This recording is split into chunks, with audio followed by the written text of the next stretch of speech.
Bonsoir Romuald. Bonsoir. Merci pour votre accueil ce soir à la Halle Carpentier. C'est un plaisir. Alors, ex-général manager du BCM Gravelines Basket, aujourd'hui directeur général du Paris Basketball. Peut-on dire que Romuald Coustre est un fan de basket? Je crois que je suis tombé dans la marmite quand j'étais petit. En tout cas, c'est souvent ce qu'on dit. Oui, je vis basket depuis maintenant suffisamment longtemps pour dire que voilà, c'est mon sport et je m'y sens bien. Du coup, le Paris Basketball a été fondé cette saison. Du coup, vous évoluez à la Halle Carpentier et en Pro B. Donc, comment s'est créé le club? On suppose qu'il y a eu plusieurs ingrédients. Tout d'abord, l'attente de la ville de Paris pour avoir un club intramuros. Le coup de cœur du propriétaire américain envers la ville de Paris. Et peut-être aussi l'environnement général de Paris qui était propice à la fondation d'un club de basket. Oui, alors, la jeunesse du projet, elle est multiple. Elle commence effectivement à partir du moment où la fusion entre le Paris et le Valois se termine et où le Valois retourne, conserve les droits sportifs. Je crois que Paris n'a plus d'équipe professionnelle de basket. Au même moment, David Kahn, qui est un ancien dirigeant de la NBA, a envie de tenter l'aventure européenne. En tout cas, c'est un dirigeant NBA qui a toujours été très sensible au basket européen et aux joueurs européens. C'est lui qui avait drafté Ricky Rubio d'abord. Quand il a regardé la carte du basket européen, il s'est posé la question de savoir pourquoi Paris n'y était pas. Et il a travaillé sur le dossier pendant plus de 2 ans. À l'origine, avec l'envie effectivement de prendre un club amateur de National 2 pour le monter progressivement au niveau professionnel. Puis il y a quelques mois, c'est offert la possibilité de racheter le club de Virtus. David Kahn a été contacté par les dirigeants pour effectivement envisager cette hypothèse et donc récupérer les droits sportifs d'un club qui était en proie et qui était relégué en Pro B, et de démarrer l'aventure Paris Basketball en Pro B.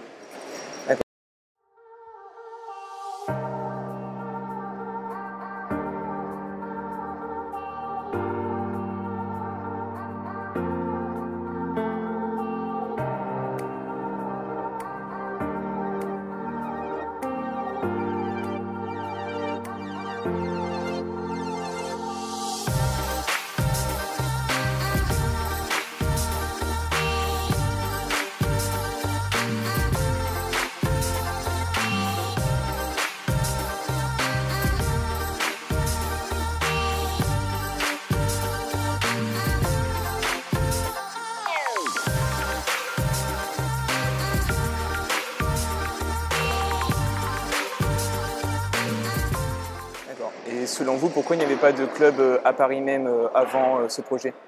Il y a eu beaucoup de clubs à Paris depuis de très nombreuses années. Le basket parisien a toujours été présent au niveau, soit dans les années 70, les années 80, 90. Moi, j'ai commencé à suivre le basket dans les années 80 et je me souviens des affrontements parce que je suis originaire de Gravelines et que gamin, je suivais le BCM. Je me souviens d'avoir assisté à un match ici à la Carpentier à la fin des années 80. Il y a toujours eu du basket à Paris. Alors, effectivement, depuis 2-3 ans, c'est un peu plus structuré.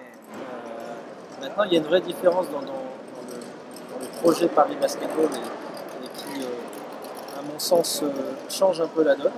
C'est la possibilité pour ce club-là d'évoluer à partir de 2022-2023 quand la salle sera prête dans l'aréna olympique de la Porte de la Chapelle. C'est une salle qui sera une salle moderne, de dimension d'un club européen et qui permettra effectivement de franchir les paliers que le basket parisien n'a pas pu franchir depuis une vingtaine d'années. Le propriétaire David Kahn a annoncé vouloir jouer l'Euroleague d'ici 2022. Quelles sont du coup vraiment à court et moyen terme les ambitions du club sur le plan sportif, mais aussi sur le plan médiatique? Je dirais qu'il y a plusieurs étapes. La première étape, c'est de commencer par construire un club. Et malheureusement, ça ne se fait pas aussi facilement qu'un claquement de doigts. Nous, on a beaucoup d'humilité là-dessus. On sait que cette première année est compliquée parce qu'il y a beaucoup de choses à mettre en place. On est parti très très tard sur le marché. Construisant le club à partir de mi-juillet, ce qui est extrêmement tard sur les habitudes qu'on a en recrutement, en présence marketing, en vente sponsoring. Il faut se dire que le 15 juillet, la page était totalement blanche. Ça, c'est assez inédit. Et effectivement, la première année est compliquée à ce titre-là. Donc, je dirais qu'à court terme, notre seul objectif, c'est effectivement administrativement, commercialement, en termes marketing, mettre les fondations d'un club qui serait capable de grandir. C'est important que les fondations soient solides. Et dans un deuxième temps, se maintenir en Pro B. Parce que sportivement, c'est délicat quand on construit une équipe de zéro le 15 juillet. Malheureusement, on n'a pas d'historique, on n'a pas un socle de groupe qui permet d'avoir quelques références. Ça lâche des matchs comme ce soir par manque d'expérience, d'expérience collective notamment. En dehors du terrain, le club a suscité de plus en plus d'intérêt auprès des fans, donc la halle se remplit de plus en plus de match en match. On sent qu'il y a une vraie attente. On l'aperçoit depuis juillet, elle se confirme effectivement de plus en plus. On n'en est pas à tirer 2000 personnes, parce qu'on le sait, mais l'objectif c'est effectivement, si on démarre à 600, 700 spectateurs, de grimper progressivement et de terminer la saison 2018-2019 en ayant réussi à fédérer les Parisiens autour de cette équipe. Et on a notamment remarqué que sur les réseaux sociaux, vos communautés sont de plus en plus importantes sur Twitter, Instagram et Facebook. Quelle est selon vous la clé de cette réussite et qu'est-ce qu'il faut continuer à faire pour continuer à faire grandir ces communautés en ligne? On sait que la communauté basket à Paris, elle est là. C'est quand même une région qui est la région où il y a le plus de basketteurs licenciés. On sait qu'une grosse partie des joueurs professionnels viennent d'Île-de-France. Il y a une vraie culture basket ici. Donc effectivement, la présence sur les réseaux sociaux, elle s'améliore parce que tout est une question de notoriété. On arrive, personne ne nous connaît. Donc il faut montrer des choses, il faut gagner en légitimité, il faut se construire une image, se construire un univers. On est très attentif à ça. L'univers Paris Basketball nous paraît être l'une des priorités de la saison. Et on a vu que vous utilisez beaucoup vos joueurs dans vos contenus, notamment des questions-réponses sur Instagram et autres. Est-ce une véritable volonté de votre part que vos joueurs vraiment participent à cette création de contenu pour animer vos fans en ligne? Oui, et si vous avez remarqué, le coup d'envoi, avant le coup d'envoi, on a systématiquement un joueur qui prend la parole pour saluer le public et le présent. Un petit mot de donner avant de débuter le match. Bonsoir à tous et à toutes. Merci d'être nombreux ce soir pour nous supporter dans ce nouveau projet. On remercie la mairie de Paris, les dirigeants, tous les partenaires, les supporters. On fait tout ça pour vous, on s'est existé pour vous. On a besoin de ce soir pour la première victoire de l'outil. Je crois qu'on est pas les seuls à faire ça dans le basket français, mais ça nous paraît important et à la fois on s'inspire aussi de ce que peut nous apporter David Kahn, parce qu'il a une trentaine d'années d'expérience de la NBA. Même si effectivement sa volonté c'est pas de créer un club américain à Paris, mais de créer un club français, il apporte une réflexion sur certains domaines qui nous paraissent être souvent pertinentes. En tout cas, il y a des choses qui se mettent en place et qui nous font dire qu'on est aussi sur la bonne voie. Pour toujours créer un lien plus fort entre vos joueurs et vos fans. Le lien, il est absolument nécessaire. Si vous regardez l'architecture, le passage de Carpentier est en train de démonter, mais l'architecture de la salle, c'est effectivement la capacité pour le public d'être au plus proche du terrain. Encore une fois, David Kahn a l'expérience de la NBA où vous êtes au contact. On a des normes de sécurité dans le basket européen qui sont un petit peu différentes. C'est difficile pour lui de comprendre qu'un LeBron James ou un Steph Curry peuvent jouer avec des spectateurs à 1 mètre, avec des spectateurs assis à côté des bancs des joueurs. Ouais. Et qu'en France et en Europe, aujourd'hui, c'est interdit parce qu'il y a des raisons de sécurité. C'est des choses, des avancées sur lesquelles on travaille. Alors en parlant du bord de terrain, ce soir vous avez permis à quelques fans de pouvoir assister au match depuis les canapés, oui, suite à un concours sur les réseaux sociaux. Quelles seraient vos prochaines activations de ce type, ou du moins vos prochaines idées pour pouvoir toujours proposer des choses divertissantes à vos fans? On a plein de choses dans les cartons. Après, effectivement, il faut faire les choses dans le bon ordre. C'est-à-dire qu'on ne peut pas lancer une activation si on estime qu'elle n'a pas un intérêt particulier.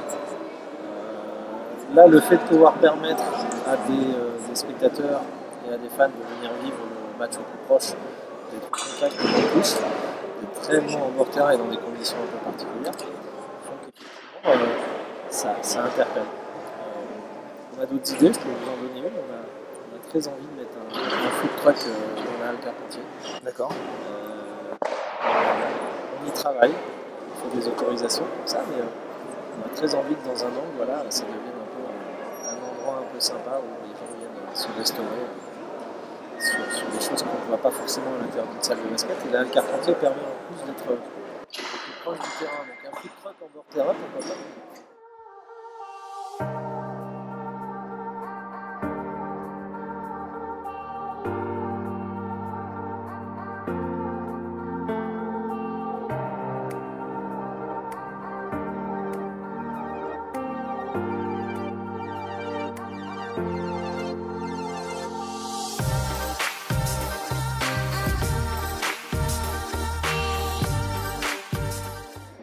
Donc vous l'avez déjà beaucoup évoqué, cette proximité entre les joueurs et les fans et le spectacle.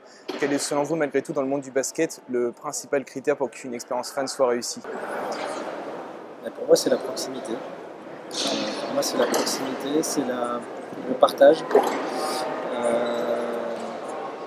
Dans mon ADN, j'ai quand même passé plus de 10 ans à Gravine, qui est l'un des publics les plus chauds de France, une des salles les plus chaudes de France, où il y a une ambiance extrêmement particulière et où effectivement les valeurs sont très simples, c'est de la convivialité, de la solidarité. Voilà, je pense que c'est valable dans tous les clubs. Plus les gens se sentent bien dans un endroit et plus ils ont envie de revenir, plus ils vivent une expérience sympa et plus ils ont envie de revenir. Notre force, c'est justement voilà, d'essayer de changer un peu la donne, d'apporter des choses un peu nouvelles pour attirer l'attention et que finalement les fans se disent c'est plutôt pas mal et ici on passe un bon moment. Donc l'intérêt, c'est que l'expérience fan doit, à mon sens, être de plus en plus déconnectée du résultat sportif. On peut passer une bonne soirée même si son équipe perd. Que ce soit une expérience qui aille au-delà du match même et que ce soit vraiment un ensemble début, pendant et après le match. On a souvent eu des discours disant pour remplir ma salle, il faut que je gagne des matchs. Moi je pense voilà, qu'on peut aujourd'hui travailler différemment et que les nouvelles générations sont aussi des générations qui ont envie de partager des choses, qui ont envie de vivre des expériences. On va nous travailler le plus précisément possible pour apporter une réponse à ça. Alors quand on parle basket, on parle forcément de la NBA, qui est le modèle à suivre, que ce soit en digital, en relation avec les fans, en billetterie. Est-ce selon vous vraiment l'exemple que vous souhaitez suivre ou est-ce que vous avez d'autres inspirations ailleurs, par exemple en Europe, avec d'autres équipes qui évoluent Quand on travaille dans le basket, on est obligé de regarder ce que fait la NBA. J'ai coutume de dire que effectivement le basket français a cet avantage et cet inconvénient. L'avantage est d'avoir une locomotive avec des joueurs français qui sont performants. Et quand même le gros inconvénient, c'est que c'est quand même un monstre marketing. Si vous comparez la Ligue 1 de football avec le championnat espagnol ou le championnat anglais, il y a des différences parce que les joueurs sont mieux payés en Espagne ou en Angleterre, mais le spectacle en lui-même il est assez proche quelque part. Le niveau de jeu va changer, mais l'atmosphère dans les stades il est assez semblable. Il y a quelques différences culturelles, mais globalement ça reste le même spectacle. Le gap avec la NBA il est quand même assez monstrueux. Il ne se résorbera jamais, il faut en avoir conscience. Maintenant, ça ne veut pas dire qu'on ne peut pas faire un pas, se rapprocher de ce qui se fait là-bas en gardant nos coutumes et nos cultures de salles un peu latines, d'avoir plus de supporters que de spectateurs, mais en tout cas, dans l'approche marketing, dans l'emballage entre guillemets du produit, il me semble important de regarder ce que fait la NBA et de s'en inspirer au quotidien. Donc pour se rapprocher de ce cap, vous l'avez évoqué tout à l'heure, l'Arena 2, qui verra le jour dans le cadre des JO de Paris 2024. Donc c'est une salle qui sera d'une capacité de 7500 places. Pouvez-vous nous en dire un petit peu plus sur ce projet? Quand est-ce que vous pensez pouvoir intégrer cette salle qui sera votre future maison? On n'a pas beaucoup d'informations parce que c'est un équipement olympique. Donc voilà, ça ne dépend pas de nous. On n'est pas maître d'œuvre entre guillemets de la construction de cette salle comme d'autres clubs peuvent l'être, par exemple à Strasbourg. Là, c'est un équipement olympique qui ressort de l'organisation des Jeux olympiques. Le seul avantage que j'y vois, c'est que contrairement à pas mal de projets qui ont capoté, je suis bien placé pour le savoir parce que le projet de Dunkerque sur lequel j'ai longtemps travaillé finalement a été abandonné, mais au moins celui-là, on sait qu'à plus tard en 2024, il y aura une salle. Parce que les JO vont se tenir quoi qu'il arrive et la salle sera là. Donc L'intérêt, c'est ça. C'est effectivement de savoir qu'on a une date limite de mise à disposition de cet équipement. Et encore une fois, comme je l'ai dit tout à l'heure, il va vraiment changer la donne. Parce que ça permettra d'accueillir le spectateur dans des conditions qu'on n'a pas aujourd'hui, de créer un spectacle tel qu'on ne peut pas le créer aujourd'hui. Toutes les thématiques qui vous sont chères de la fin de l'expérience, c'est ça. Être en capacité dans la future arena de le faire.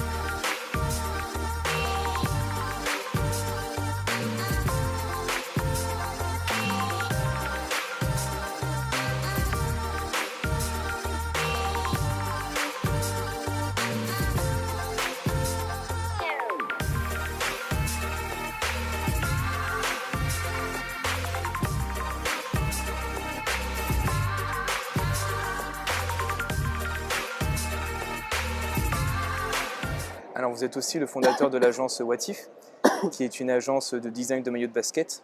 Alors en mai dernier sur Twitter, vous avez imaginé à quoi pouvait ressembler le maillot du PSG en mode basket.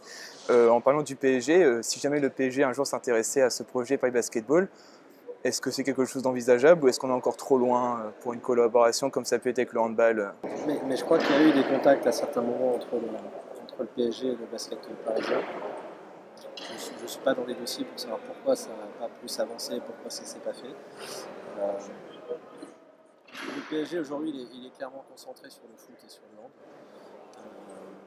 Je ne pense pas qu'il ait plus d'intérêt que ça aujourd'hui, en tout cas, de venir sur le basket. Et puis je pense que c'est aussi plutôt sympathique d'avoir un deuxième acteur qui ne soit pas le PSG sur un sport majeur comme le basket. Et globalement, il faut se satisfaire aussi de voir que le basket français a su attirer des investisseurs étrangers.